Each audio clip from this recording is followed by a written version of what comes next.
When you use Instagram, you have a nationwide reach. I have clients in Texas that I never even met before. We communicate strictly through emails and video chat that they found me through Instagram. I have clients in Florida. I have clients on the East Coast. So, you have this great nationwide reach that you wouldn't necessarily have through traditional means of marketing with mailers or TV. So your potential clients is, do they want to make another 6 figures a year?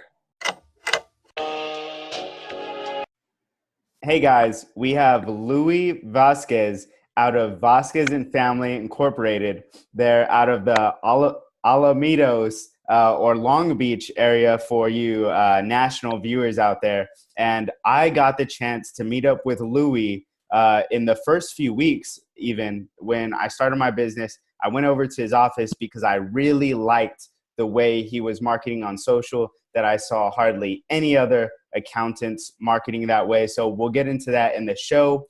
But first, Louie, introduce yourself, 2 minutes. Who are you?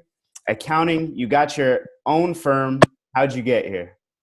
Yeah, so again, Louie Vazquez, our firm's out of the Los Alamitos, North Orange County, Long Beach area.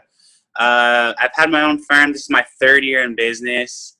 And really when I worked at a CPA firms from 2011 to 2016, so about 5 years in CPA firms, and then I went out on my own.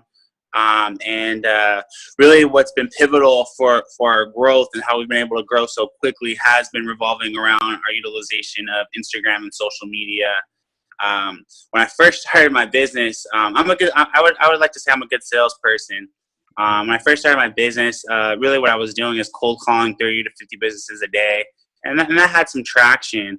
And then my wife said, why don't you use Instagram and Facebook? And, the very first post I put on Instagram, I actually tagged.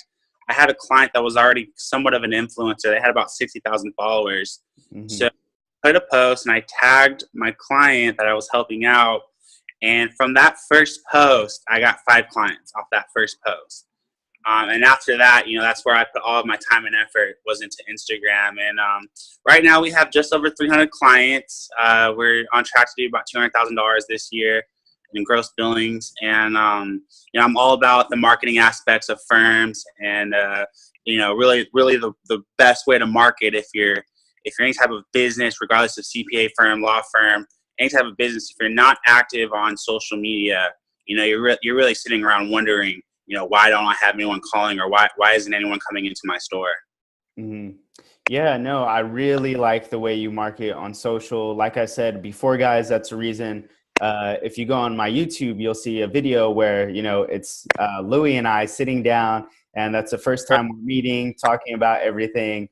And there's some little tips in there too, if you listen closely. But what I want to know, Louie, is, okay, a lot of firm owners that I've talked to, and even specialized niches, they just say that, their customer is not on Instagram. So for some rare cases that may be true, but for a lot of them, I absolutely don't believe it. But can you tell me, okay, what sorts of clients are you picking up from Instagram? Are they local, that type of thing? Are they business owners? Where's the true benefit that you're seeing outside of, landing just, a typical client? So anyone that's going to say that their clients aren't on social media, it's just bullshit. They're not believers. I have a brother. He's essentially a public relations for a small university in the Orange County area. And they did a market study basically saying that they utilize Snapchat, Instagram, and Facebook. And this is what they do. Snapchat is how they target the kids to go to their school, because that's where a lot of the teenagers are. They're on the Snapchat, okay? And then people between 20 and 35, a majority of them are on Instagram. So that's where they target, people who are trying to transfer in, junior college transfers, or professionals looking to further their career. And then they use Facebook for people 35 and over. So I have a really good niche in my firm. I only work with people that are 20 to 45, okay? 20 to 45. If you're older than 45, we do businesses differently. A lot of big differences between people that are 45 and over and us, kind of like the millennial generation. And anyone that's 20 to 45, they are on Instagram. I think Facebook put out a statistic that people spend 3 hours a day on Instagram. Mm-hmm. And, you know, if you're not on Instagram, I'm really big on Instagram. That's where I put all my efforts on it. Instagram, you can literally utilize it as an ongoing commercial for your firm. You know, you're going to use TV. TV, you get maybe a 1 minute segment 4 times a day. Or Instagram, it's an ongoing commercial for your firm. So, you know, if you're not using Instagram to have this ongoing commercial, you know, what are you doing? Mm-hmm. No, you make that. That's the point, right? You make the point. That's the only reason I have a couple of weeks ago, just above an hour-long video where I go over our Gold Lake strategies, philosophies, that type of thing, just so that it's there, right? And someone can watch that when I'm asleep or I'm busy. Exactly. Right? And then, so that's me selling and telling digitally while I'm not present. So, I mean, the cost savings there are beneficial. And I'll say this, I just got off the phone with a woman this morning. She's not a she's not a firm owner, but she is in the space. And she was telling me, okay, so I was trying to close her, right? I was trying to close her. And she said, well, you know, I told her what I was going to do for her business too. She said, well, you know, I don't know what you're going to do. I said, well, I just told you, right? She said, I said, okay, look, you probably haven't seen enough. She goes, yeah, you're right. I said, how much have you watched my stuff, my content? She says, well, enough. And I said, enough to make a decision? And she said, well, and so that's how content can really help you out, right? Because they might see something really beneficial and then reach out and contact you. But what really gets them is them spending time looking at your stuff. So people that have CPAs that have spent time looking at my stuff, I only have a much higher chance of closing them because they know exactly what I do, almost, right? So they have, and the marketers that I'm competing against or anyone else pitching them or bidding them, they are most likely not going to have all this content specific to an accountant. So enough about me though. How has that concept worked for you out? People, you know, saying they've looked at your content and then now they're reaching out. So then it's easier to sign them on as a client. Let's kind of just look at kind of my firm. You know, we're all accountants here. The majority of people using it, and it's all about the numbers. My first year in business, I made $92,000 I grossed. And of that 92, I would say 75% of that income came from Instagram. Okay. Wow. Then going to year 2, I made $145,000 gross. And of that 145, you know, at least half of that, you know, probably more like 65% of that came from Instagram. And then year 3, I'm on pace to do 200 gross. At least half of that came from Instagram.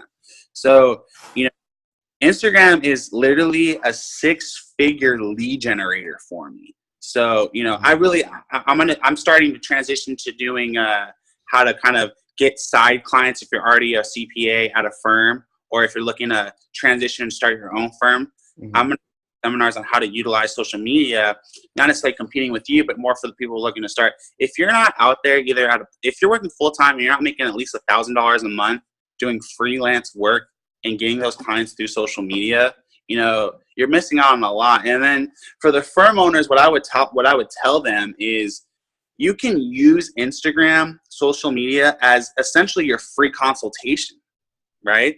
Mm-hmm. You know, that's how I effectively am using it. I'm giving them little nuggets of information, enough to grab their attention if they're in that situation that I'm talking about, for them to say, yeah, this actually relates to me. Oh, okay, that's how this works. So when they call, I can get right into the advice, right? The consultation's out of the way. They're already asking questions specific to their situation.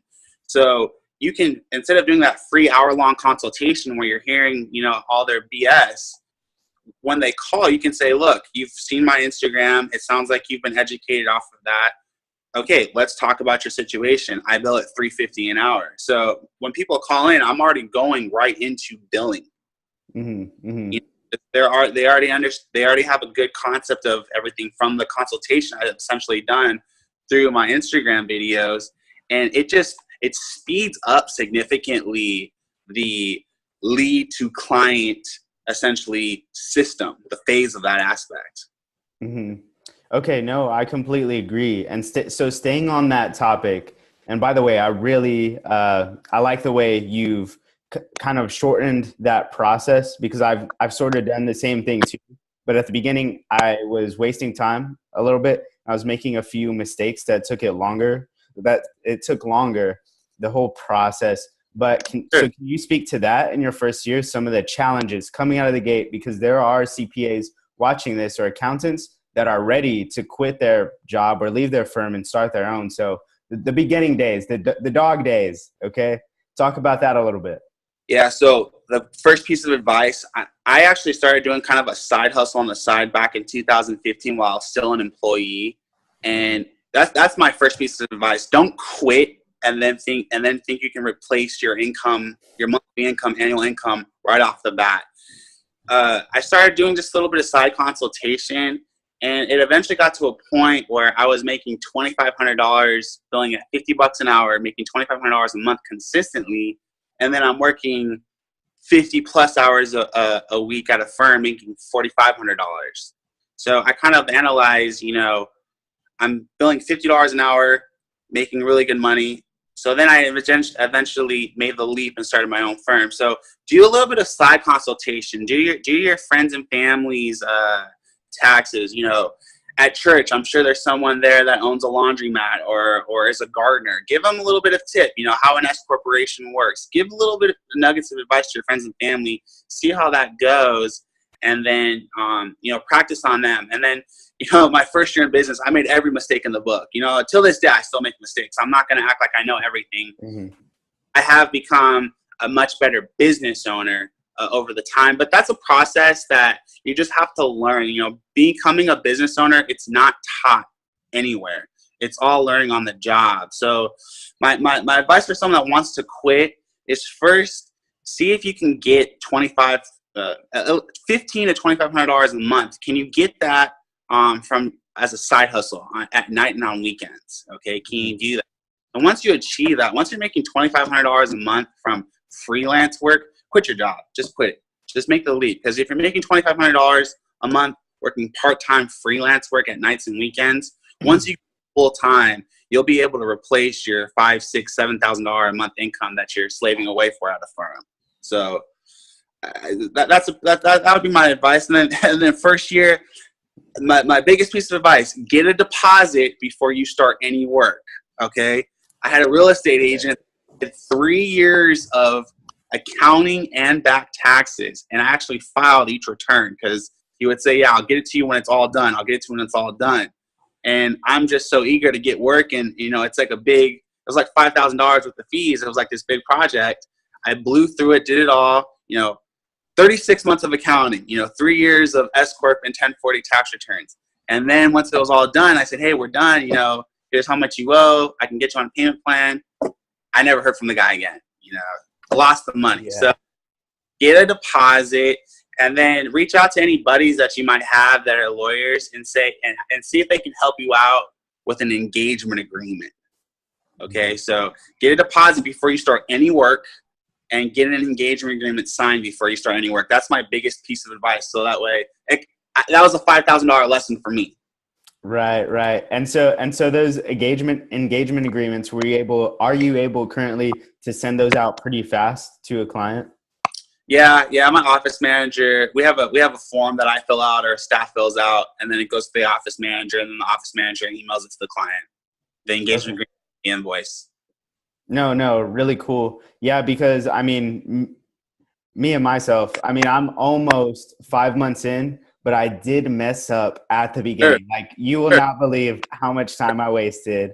I was doing proposals almost in almost entire strategies for clients that I didn't pick up yet, right? Clients that I was just pitching. And there's a way that I do it now that is super quick. And if they don't, if they're not gonna buy it right there on the phone, right, then I know that it's not the time for them, and they need to go back, look at my content, be a little bit more involved in looking at my content, being a part of the community, just to see what I'm doing here. But I gave out like really good strategies to firms that then went and ran off with it, got their own marketers to do it in-house that wouldn't have done it as good as I did it, but it still worked for them and still made them money, right? So then I lost money. I was like, I'm not doing that anymore. Look at it like this. The silver lining is, if that's how they do business, probably not people you want to do business with. So, Mm-hmm. Exactly. And there's another thing that I was going to say too, and it had to do with sort of that, time wasting thing at the beginning. Oh yeah, when we're starting out, we're so hungry to pick up clients, right? Right.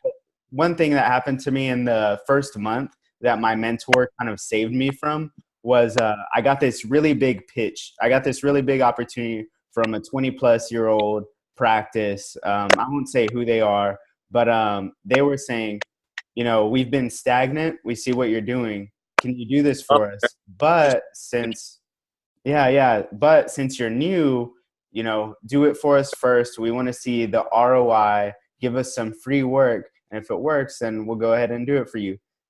I was so excited. I had like this, just this exciting tone when I was telling my mentor about it. He was like, no. He was like, you can't work for free. He was like, don't do it. He was like, your marketing stuff. And so you're going to prove that with the clients that you do have, but don't work for free up front. And it's not necessarily that person wouldn't pay you. It's just that a lot of time can possibly be wasted, right? So Louie, tell me, what's something that, let's look at the future of your practice going forward, right? Because I'm looking at your Instagram and it's definitely looking like, your business, what you're setting up there in the area, in the Long Beach area down there, Alamitos, right? You're seeing a pretty strong local presence. Is that a factor in growing your business? Interesting that you would make that statement. I'm over here in the Los Alamitos, basically Orange County, LA area. I don't really know how many people I have that are like local, if you will. Like when I would say within like 10 or 15 miles. A lot of my clients are like probably an hour away, and I have a good amount of nationwide clients. So local, we have a decent amount of business, but that's the beauty of kind of social media, and especially with technology nowadays. For all those of you who are looking to get into growing your own practice and freelancing, and growing too, when you use Instagram, you have a nationwide reach. I have clients in Texas that I never even met before. We communicate strictly through emails and video chat that they found me through Instagram. I have clients in Florida. I have clients on the East Coast. So, you have this great nationwide reach that you wouldn't necessarily have through traditional means of marketing with mailers or TV commercials, because that's all local. You get this great reach, and tax software, it's just a matter of downloading the template or the additional software for Texas. Texas doesn't even have any state tax returns, so it's amazing your reach with Instagram and social media in comparison to traditional means of marketing, mailers. I laugh whenever I see a mailer. I'm like, who ever reads a mailer? And then, TV. I don't even have commercials. I have Netflix, Hulu, and HBO Go. That's all me and my wife really watch whenever we watch TV. There isn't even commercials on that, so. Yeah. And biggest your potential clients is, do they want to make another 6 figures a year? That's all revolving around ongoing content and primarily great video content.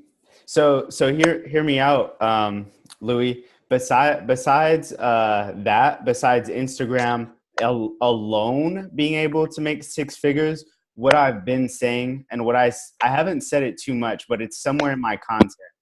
The number that I've been throwing out is if you can get 30 listeners, 30 regular listeners on your B2B podcast, it's B2B, right? So good things are going to happen. That alone right there is another six-figure play too. So I'm very confident that you could get $100,000 if you have 30 listeners on your B2B podcast by deals, by word of mouth, Sure. that type of thing. And you have to ask yourself, I say $100,000, but then you have to ask yourself, okay, what business are you in? Because different practitioners have an array of different clients with different fees, right? So moving forward, actually, and this leads into, the next portion, where do you see your firm going? Is there bigger clients or more clients? Yeah. What is your strategy? Let's talk strategy. Going forward, I was a couple, like I think last month, the month before, I was doing projections actually going into 2019, and right now, what I'm really looking to do is I'm trying to set up, like, it's all, as you grow your firm, you then transition from this good accountant to a business owner. And in my mind, what I define the best business owners are the best businesses are where the business owners do nothing. Okay. When I go to Best Buy, the owner of Best Buy is not there selling me a laptop and ringing me up at the register and then making sure my customer service is good, right? The owners are not doing that. They have systems and employees that handle everything from start to finish. So I'm trying to critique my systems. I'm almost there. So that way I can solely focus on video production, doing seminars at real estate offices. I want to do nothing but video content and sales. That's like my goal.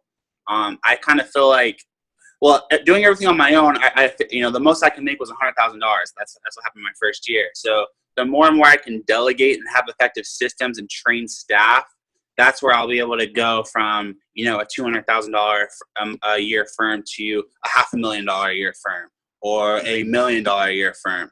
I have a client that's an attorney. He has an in-house attorney that essentially does all the research, all the contracts and everything like that. And all he does is just go to court. It's really all he does, and so his business essentially runs perfectly without him. So yeah, I'm trying to grow as far as staff. That's like my biggest goal is staff. I want to get a full-time CPA below me that's handling a lot of the day-to-day aspects. And I'm almost there. For example, like this year, we've probably done about 300 tax returns. How many have I done? 1, 2, if that. And then God knows how many bookkeeping engagements we've done. How many bookkeeping engagements have I done? Like 1. So that's a matter of me having good systems and good staff that are trained and they're getting work out.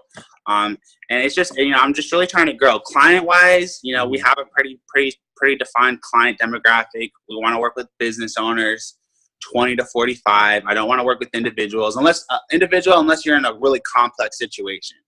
But business owners, 20 to 45 that have that are making already before meeting me, that are making at least $10,000 a month. We have a pretty defined niche. The best clients we have are the business owners that are making $20,000 to $50,000 a month. That's when we can really, really have fun things. So that's really the future. 2019, I was doing a projection. We're growing year over year by 35% on average. So if I'm going to do $200,000 this year, next year, I want to do 350. So that's immediate growth. If you ask me about like my 5-year plan, I couldn't tell you. I don't know. Okay. No, that makes a lot of sense. I think you're on a good path anyway, right? So you can't think 5 years out because something crazy might happen, something really special might happen. And I completely agree with what you said, that real business owners are not working in their business. They're working on it. Yeah, they're working on it. And so for me, I'm almost 5 months in. I've been working on it, but very much in it. Sure. And so it's me editing the videos, doing all these things that in my mind, before I even started it, here's what I said. I said, you know, one day when I have my office, I want to walk into a room where 3 different marketers, and maybe they're handling 3 to 5 clients, and I say this, and this needs to be done for our clients this week. Okay. Yeah. And get us all in a client meeting, that type of thing. Like, that's what I imagine, even though I'm doing my work right now.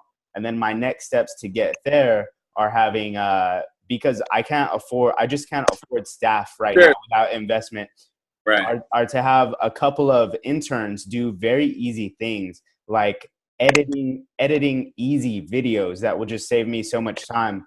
So tell me this, in your first year, how was that staff type, you know, that strategy working for you, or that kind of, I guess where I'm at right now, right? Like, I'm working very much in my business.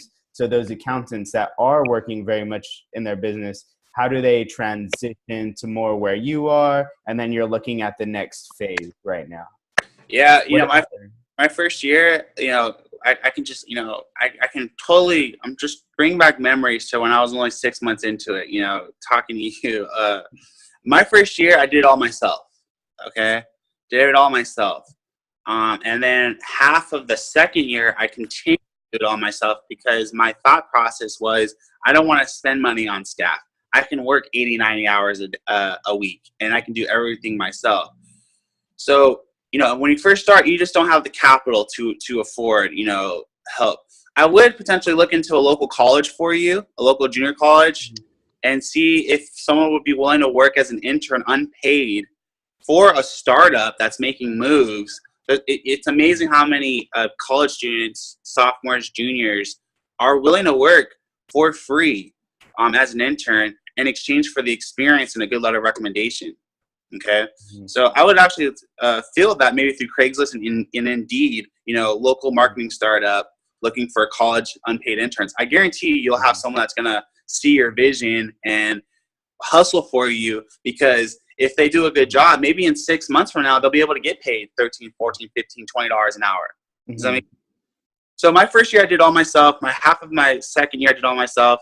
I then ran into serious problems where stuff was falling through the cracks. Clients paying for tax returns and tax returns not getting filed because I'm doing too much. Clients that I filed tax returns for, they got their refunds and then calling me saying, hey, Louie, how do I pay for this? I got my refund. I'm really happy with my service. I left you a good review on Yelp, but I never got invoiced. Like, do I need to pay you or what? You know, so, you know, running into serious problems like that, losing clients because stuff's not getting done on time. That's when I decided I need an office manager to help me with invoicing.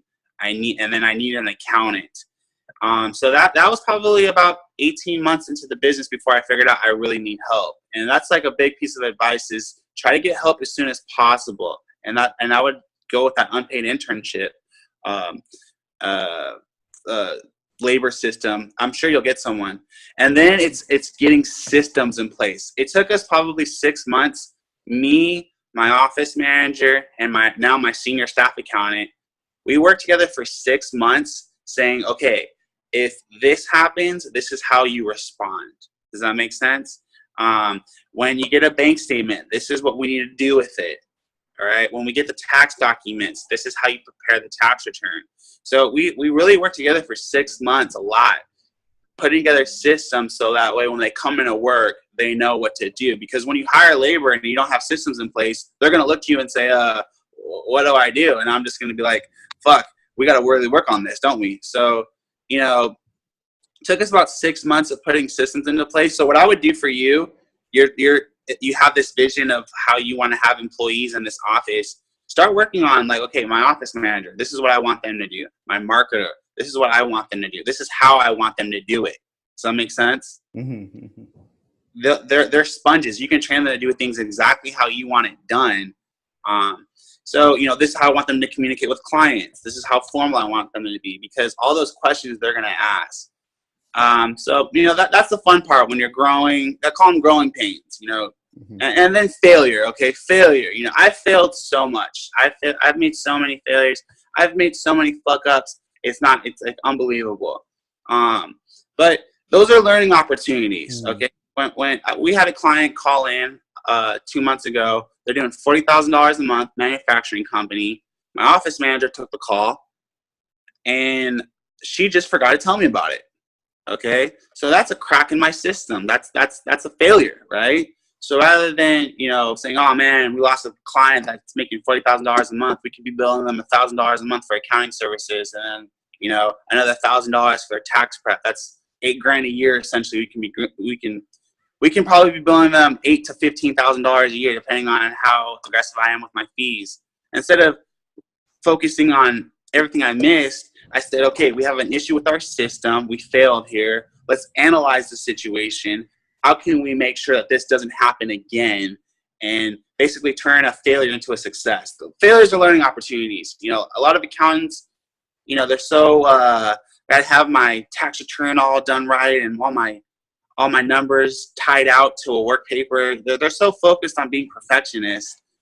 You're going to fail. You're going to make mistakes. Don't worry about that.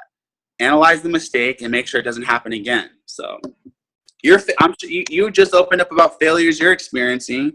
You're analyzing the situation and you're making adjustments as you go, so that way those failures don't happen again. Right. No, golden advice there. I really appreciate that. And still sort of on that topic, how did you get this, leadership aspect about you? Because every entrepreneur, every business owner has that story. This is why we're a go-getter. What's that for you? Man, that's a good question, man. I get asked that quite a bit. Is like, what do you do for leadership? Honestly, I guess I'm gifted in that I'm a natural leader. Like, I played football all through high school and college, right? And high school I was the captain, whatever, and college I was always like some sort of leader, And then I actually did a little bit of retail sales straight out of college. I didn't go straight into CPA firms out of college. I actually did some salesmanship and rose fast to a manager. I think with leadership, it's a matter of just, being that person, that shows up, does a good job. That's probably the first thing is showing up and doing a good job. People recognize that quickly. And then it's kind of like being a good coach. I coach football at a local high school. Awesome. With staff, a good leader, I feel, is someone that when someone below you does a good job, build them up, raise their confidence. Tell them, hey, you did a great job on this. I love that you did this. Find stuff that you can build their confidence on, because the more confident the people below you are, they'll run through a wall for you if they believe in you and you've built their confidence. And then when they make a mistake, don't destroy them over a mistake. I am firm. I've cussed out my staff. They know how I work. Hopefully I don't get a lawsuit or whatever. But when they make a mistake, say, okay, look, this is what we need to do differently so that this mistake doesn't happen again. Make it a learning opportunity. That's how the best partners that I've ever worked with, that's how they coached me. And then when they do make that mistake again, that's when you have to have a firm, you fucked up. We can't handle, we can't tolerate this. Does that make sense? Mm-hmm. So, leadership, I guess it's kind of natural for me. What you mentioned there, you mentioned football, right? And I think sports builds a lot of character. So whether my children whether they're going to be all-star athletes or not, what they need to learn how to do is not only work with a team, but also put in that work where things are very hard, where you can't necessarily see the reward, aka summer camp or something like that, or off-season training to get better because we did a really bad job last season, right? And then the other thing that you said there that I wanted to touch on is kind of grilling teammates or employees when they've made mistakes. Like for me, I have actually cussed out students too when we went to, you know, bait out. One thing, my content, if you hear any interviews about me, I'll talk about the time I went to Beta Alpha Psi Nationals and we won it, right? What is that? What kind of fraternity is that? So that's the Honors Society for the Academic Honors Society for Accounting. Okay. And so, I mean, that even back then I was kind of marketing, doing these presentations, right? So the reason we won was because we practiced so damn much, even when we didn't want to practice. And the night before, yeah, the night, and I was the one leading that charge just because, you know, I wanted to win, but I also knew my teammates had the chops to pull it off. And so I was trying to pull that out of them. The night before, the guy on our team, the other guy on our team, he was not like, something was going on with him. He was not in the zone. He was messing up his lines in rehearsals like so much. He was nervous. Like I got really mad and I stepped outside. Okay, so I said like get your effing lines right? But then I grabbed him after I told him that, and then I took him outside. When we went outside, he smoked cigarettes, so he smoked a cigarette, and I was there with him, just talking about nerves, right, presentation, and things like that. And that whole we won the next day. We killed it. That guy killed it the next day. But the point there, and something that my dad has taught me to, is that when you do give your team a stern talking to, the only time you can ever do that is if you've already put in the work yourself. Right. To say, oh, yeah, oh, this guy is a worker. So, and then on top of that, when you do grill them, you need to say, look, here's why I'm really grilling you. I know you're better than that, right? Exactly. So, no, those are my thoughts on that. And then, so one of the last questions I have here is a lot of accountants and CPAs out there, they might be, you know, asking how, if Louie is not using Gold Lake Media, how is he currently marketing? Like, what is his method of just, you know, is he standing there in the office and recording? What's the process of recording, making the content to posting for you? Yeah, I just want to touch real quick on how you talked about college and that experience. Like, sure. Honor Society, you know, if you're that account, you gotta look at kind of like, I'm a little bit older than you. I'm 30. How old are you again? 24. Okay, so you're my wife's age. So, you know, I was there in accounting during a heavy recession, you know, to 2010. And then when it came time to find my senior year to find internships, 2011, when firms weren't really hiring, you know, just because it was a heavy recession. And if you're watching this and you're an accounting student, get involved with your school. Okay, get involved with Meet the Firms. Get involved with, you know, I played football and I was in a fraternity in college. Get involved with the fraternity. If you're a girl, rush a sorority. Get involved with clubs. I don't know how many people that were 4.0 GPA, accounting, you know, get all A's and shit like that on their tests. When it came down to getting a job, they sucked at interviews. They had no connections. And, you know, I don't know how many 4.0s didn't get an offer that senior year. And here I am, 3.0, you know, B.